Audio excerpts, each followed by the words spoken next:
Bakit nahihirapang magsimula ng negosyo ang mga teacher dito sa Pilipinas? Hello mga boss, ako nga pala si Christopher Orbillo, isa akong teacher at the same time food business owner. Sa tanong na bakit nahihirapan ang mga teacher na magsimula ng negosyo dito sa Pilipinas, ito yung para sa akin na dalawang reason kung bakit. Unang-una, tayong mga teacher kasi likas tayo na perfectionist. Ayan, gusto natin agad perfect. Kaya hanggat hindi natin nakukumpleto yung mga kinakailangan natin, yung mga gamit natin, hindi tayo nakakapagsimula. Alam nyo ba kung bakit? Kasi mataas ang standard ng mga teacher. Ayaw nila ng pwede na, ayaw nila ng okay na to. Gusto nila yung perfect. Ayan, kaya ayun. Pagdating sa pagninegosyo, nahirapan sila na mag-execute ng kulang-kulang, ng hindi pa perpekto. Dahil napakataas yung standard natin ng mga teacher. Na sa school, kasi doon tayo sanay, doon tayo na-train. Kasi ini-evaluate tayo sa performance natin na hindi pwede na. Kailangan yung outstanding, di ba? Yun yung ginogol natin. Kaya pagdating sa pagsisimula ng negosyo, nahihirapan tayo kasi perfectionist tayo masyado. Ayan. Kaya sa mga teacher or guro na gustong magsimula ng negosyo, i-separate natin yung ugali natin na to, yung DNA natin na perfectionist. Ayan. I-separate natin yon, i-set aside natin yon pagka mabalak nating magsimula ng negosyo. Kasi ang pagsisimula ng negosyo ay hindi mo kinakailangan na perfect agad, kumpleto agad. Ang malaga, simulan mo kung anong meron ka. Ayan. At walang perpekto agad na negosyo. Okay? Kailangan mo tong hanapin. Para mahanap mo, execute mo siya or simulan mo siya sa napakaliit. Simulan mo siya sa kung anong meron ka dyan sa paligid mo. Ayan, hindi mo agad-agad mahanap to na perfect na agad, na nandyan na agad. Kailangan mo tong kumbaga hanapin sa pamamagitan ng pagsubok ng subok, execute ng execute hanggang sa matagpuan mo yung negosyong para sa'yo. Ayan. Pangalawang reason bakit hirap makapag-execute ng negosyo ang mga teacher dito sa Pilipinas. Ito yung isa sa reason. Mapagkunwari. Magaling tayo kasing magkunwari. Hindi tayo authentic. What I mean is mga boss, sa atin kasi kahit hindi na maganda yung mood natin, kahit problemado na tayo mga boss, tinatago pa rin natin ito.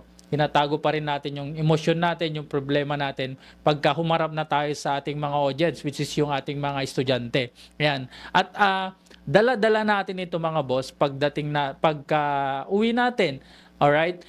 Dala-dala natin ito kapag may sisimulan ulit tayo na bagay. Ayaw nating ipakita kung ano talaga yung kalagayan natin. Which is, ayaw nating magpakita ng kahinaan natin. Kaya, hindi tayo nakakapagsimula sa kung ano yung napakaliit na meron tayo. Alright? Kasi, ang tingin natin, mataas yung standard sa atin ng community kung saan tayo belong. Mataas yung pagtingin nila sa mga teacher. Kaya kapag nagpakita ka ng kahinaan mo, which ang impact nun is parang lilit yung paningin nila sa'yo. Ayan. Kaya kapag nagsimula ka, nagbenta-benta ka, ayan, mahirapan ka na kasi hindi tayo kumbaga likas na gumagawa dati ng ganon, yung mga maliliit na bagay. Okay? Yung mga kung ano yung man yung binebenta natin, hirap tayong i-post or ibenta kasi parang ayaw natin ipakita na nagbebenta na pala tayo. Parang ganon. Ayan, kaya ayun nahirapan tayong makapagsimula or makapag-execute ng negosyo dito sa Pilipinas sa mga nasahanay ng mga guro. Ayan, kaya ayun, yung iba na nakakaya to mga to, yung mga challenge na to, kaya nilang magsimula sa kung anong meron sila at kaya nilang maging authentic kahit ano man yung sabihin ng ibang tao sa kanila, ginagawa pa rin nila yung mga bagay na gusto nilang gawin. Pero yung iba, hindi nila ito nakakaya or nagagawa. Kaya hirap silang makapagsimula ng negosyo. Ayan. Kaya ayun yung dalawang reason kung bakit.